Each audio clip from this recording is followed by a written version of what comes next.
The first thing you'll notice when you open MapSAR is there is no base map. There is nothing displayed on the screen except blank white, especially for Terrain Navigator users. This is a little troubling at first because where's my map?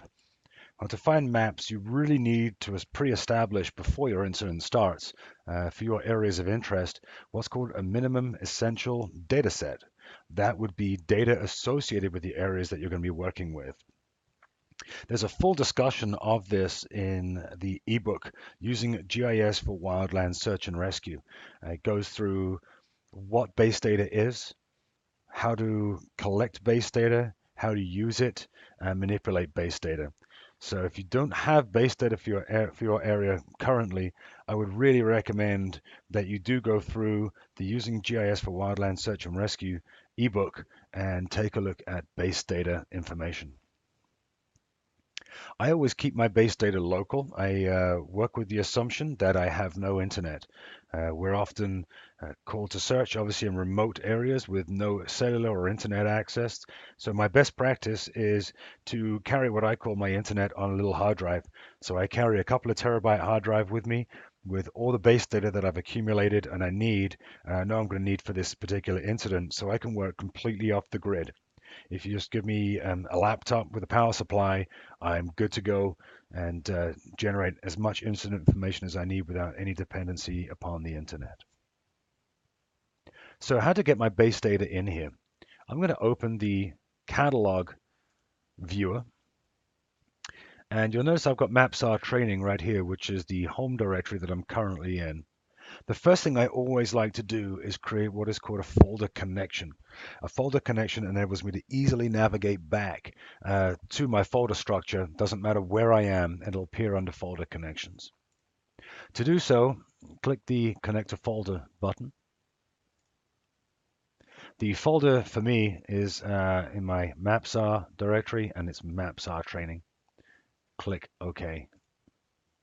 You'll now notice that I've got a full path to my MapSAR training folder structure here and access to any data within it.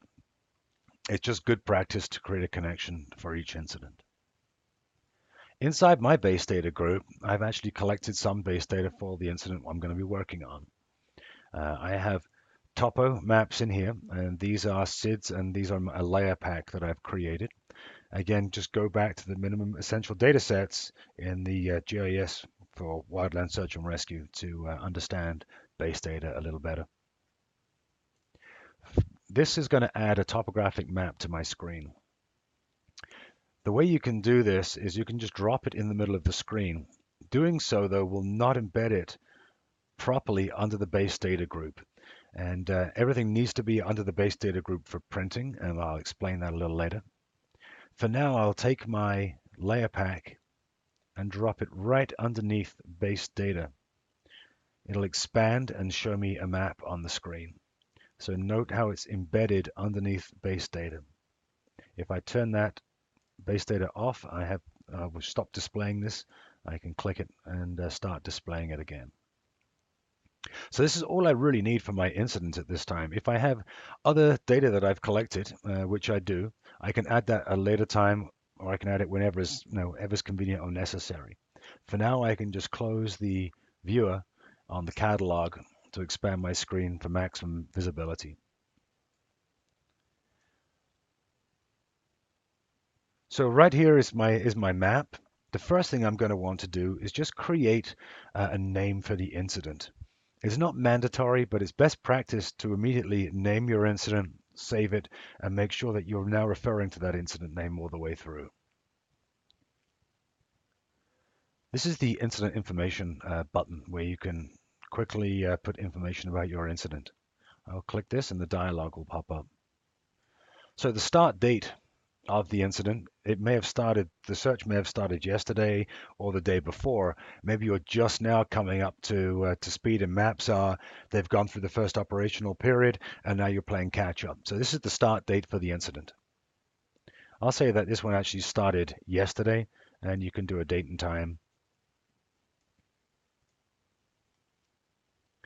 End date, not yet unfortunately, but I can name the incident. So this is the the search for Joe Blogs. My general objectives are to find Joe and to keep everybody safe. The mapping units, do I want to be able to print my maps with a miles scale bars or kilometer scale bars? I'm going to choose miles for my region. The declination, if I know it, and a team logo. If you want your team logo to print out on the maps, which is really nice touch to have, you can choose this wherever your logos are stored. I believe I have mine in my base data in logos, and there we are, Sierra Madre Search and Rescue.jpg, which will add my Sierra Madre Search and Rescue logo to every map that we print. Click OK. This will now create our incident and populate the information into that layer.